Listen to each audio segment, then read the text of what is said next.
There we go. Hello, Ingeborg. How are Hello. you? I'm all right. It's really lovely to have you with us here. So I'd just like to introduce you. So Ingeborg Mooiweer, is that how I pronounced your surname? Yeah, Correct? that's okay. Okay. So Ingeborg is an international pioneer in transformation whose journey from adversity to empowerment has shaped her mission to change lives worldwide. Raised in Holland amidst uncertainty and emotional turmoil, Ingeborg learned resilience from a young age, navigating a challenging environment marked by parental divorce and the psychological abuse of a narcissistic mother. Departing from her tumultuous home life at the age of 16, Ingeborg pursued education in hotel management in the BSc. She later relocated to London, where she flourished in the luxury hotel industry for 8 years. Finding love and starting a family, she balanced motherhood with a successful corporate career, eventually realizing her true calling lay in healing others' innermost traumas and challenges. Ingeborg is an extraordinary artist and a profound business, strategic lifestyle, and personal relationship alchemist. Her remarkable ability to navigate the complexities of human connections goes beyond surface level interactions. With a deep understanding of healing and coaching, Ingeborg guides individuals and organizations towards transformative experience. And Ingeborg will be talking about resilience and hardship, the feelings connection. Yeah. Welcome. Welcome, Thank you. Ingeborg. Thank so you. Lovely to have you here. Really nice intro to me. Yeah. Shall I start? Yes, absolutely. Great. 20 minutes. All right. Straight on. I'm Ingeborg Mooiweer. I'm working under the name of MetaMind Breakthrough, and I'm a coach, I'm an advisor and therapist. What we heard in the relationship realm, in the broader sense, that's the relationship with yourself, obviously, and the relationship with others. And I call myself business and personal relationship alchemist. Being in business, it could be anything from dealing with your team, which you have problems with, or you want to have a promotion and you want to up level, and there's something inside you, a hidden issue, which makes you not being able to do that.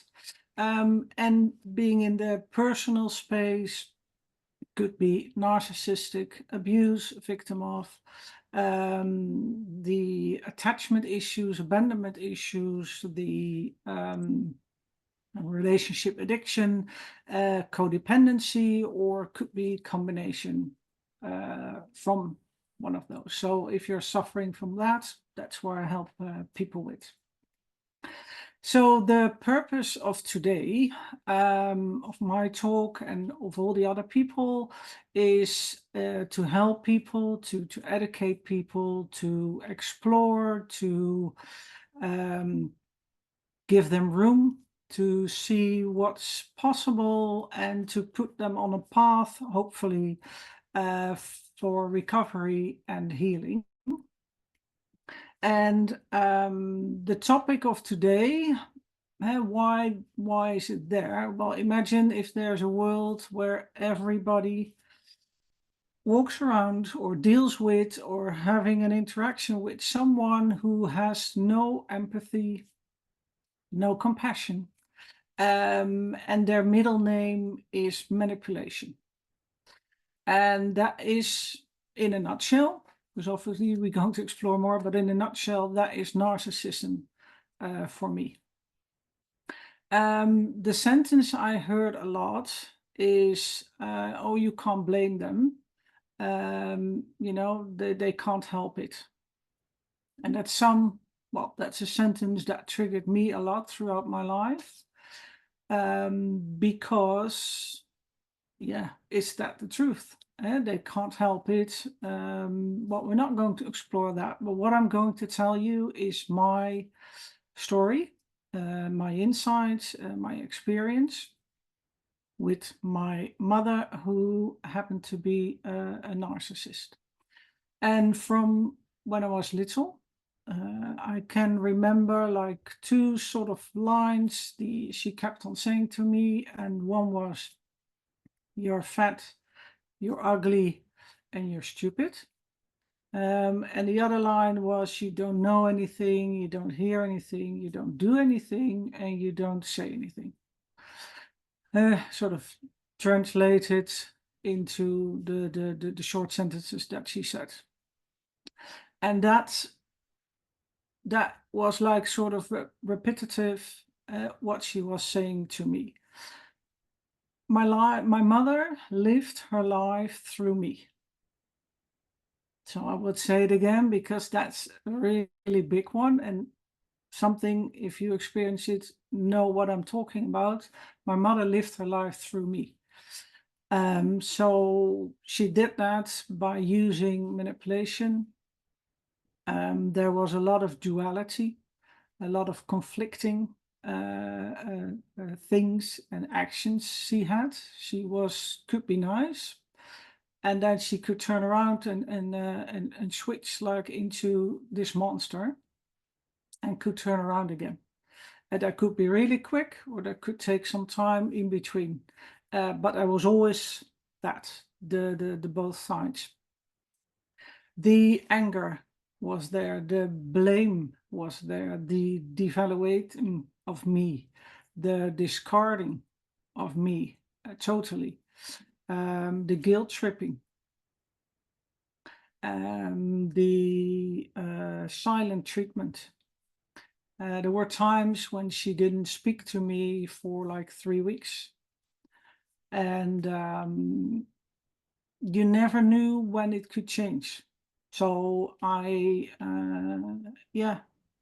did my best. I started working harder and pleasing her, and that's why the codependency comes from. Yeah, you start working because you want to get back to sort of normal, or that she would talk to me again. And she deprived me of love, like the unconditional love, what you should give your child, like, well, every sort of normal parent would do. That wasn't there.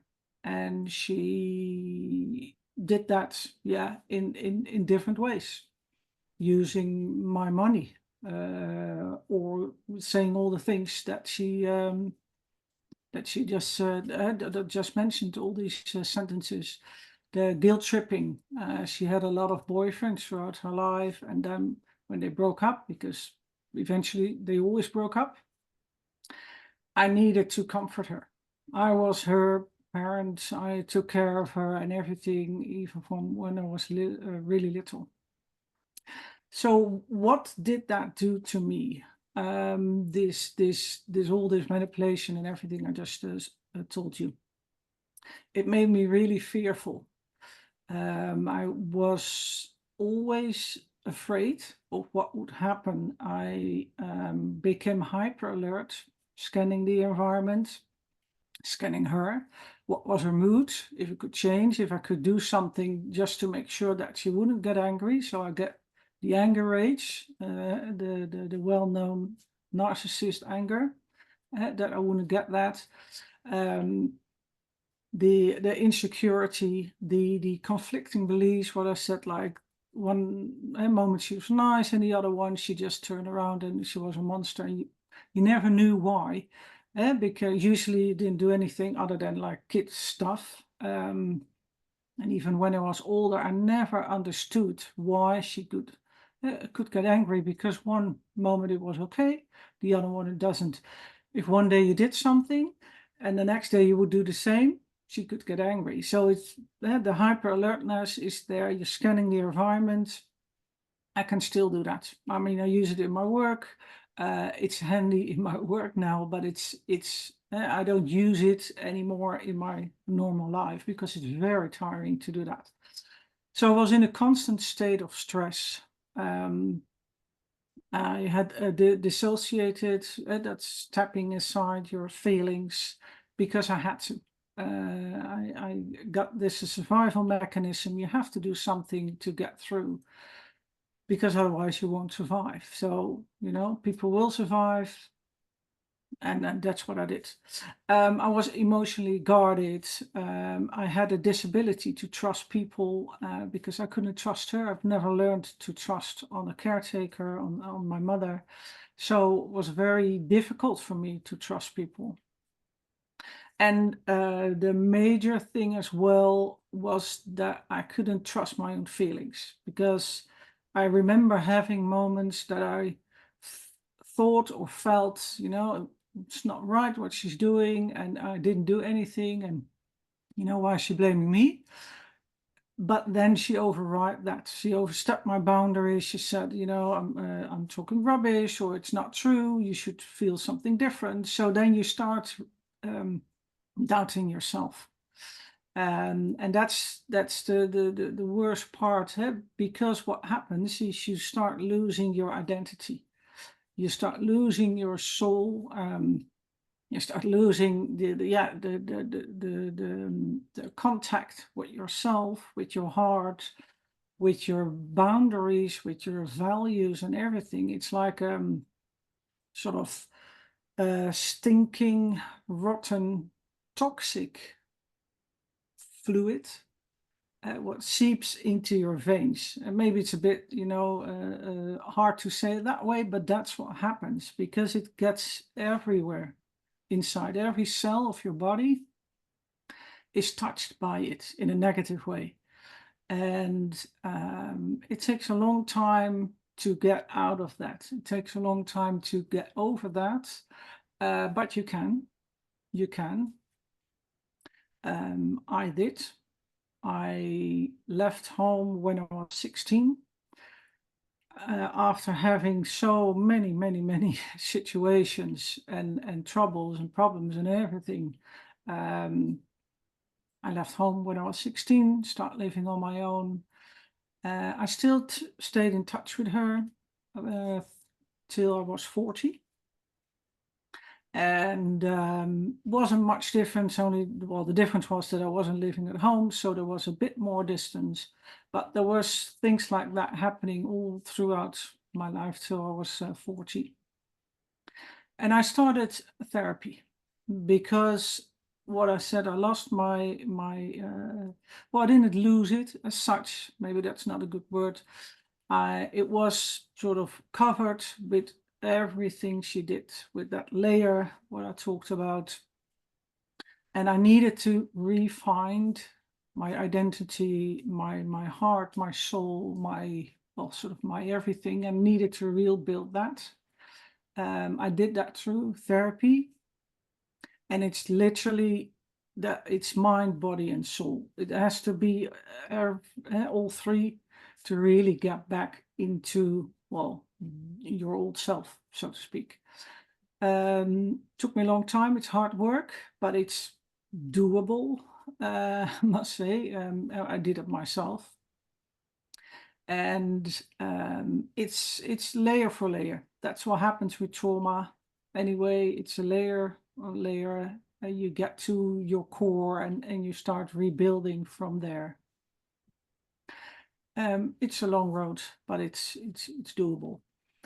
A bit later, I suffered, not a long time, gladly, from a narcissistic relationship with a man. And gladly, because of everything what happened to me, I was able to recognize it. And that, for me, was the moment that I totally, well, said goodbye to the toxicity and the drama and everything. And, you know, not for me anymore. When I was 40, I had a big fallout with my mother, and I didn't see her from that moment, which was good, which was strange, but it's good for me because it was quiet. And because she started on my 2 boys, which I had very little then. And I thought, well, that's not going to happen to them what happened to me, you know. So I took the decision to take good care of me. And talking about making that step getting out, even if you have like, or not even, but if you have a spouse, or if it's a family member, or if it's a colleague, or your boss, or whatever, it is hard to get out. I know, because I've done it myself, and I know how long it took me. I've heard other stories from women and men doing the same.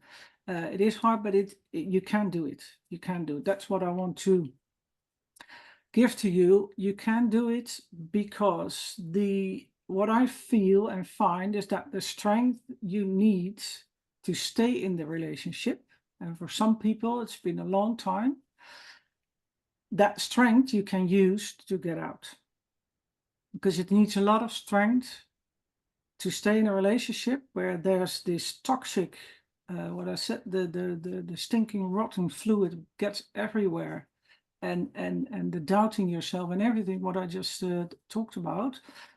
It takes a lot of strength to stay there and still hope and still do the work and still, well, whatever, being even physical abuse, which I got as well from my mother at certain stages. Even if you suffer from that, it takes a lot of strength to stay in there. So that strength is still in you, although it might be really small. You can use it. You can use it to get out. You need to use it if you're out to rebuild yourself. To start rebuilding your life, your identity, your soul, your heart, everything.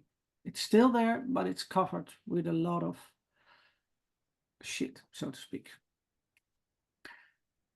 If you want my help with the suffering and everything, I can help you through my MetaMind Breakthrough method. I do mind, body, and soul. I help you getting your self-esteem back. I help you getting your self-worth. Find your soul, find your mind, get a healthy mind, find your heart, and make sure that it's reconnected. We reparent your inner child, which need a lot of reparenting at that stage, because you've been in survival mechanism for such a long time. So all these aspects, I can help you get back to the new you. You were there, but it was covered, but the new you, and help you get back on track. And I would like to end my speech on narcissism with a quote.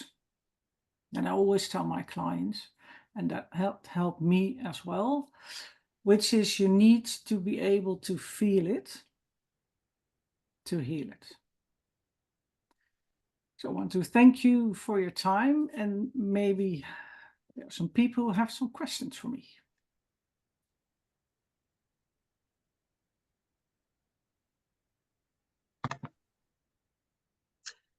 Thank you so much for that. We are really, really, honored that you were able to share that with us. So thank you. Thank you. Suzanne? Ingeborg, that was an amazing, absolutely amazing, very moving portrayal of your life. And sometimes we can wonder how people have that will to just move on and to get out. And you are so inspiring. When I first heard your story, I thought other people need to hear this.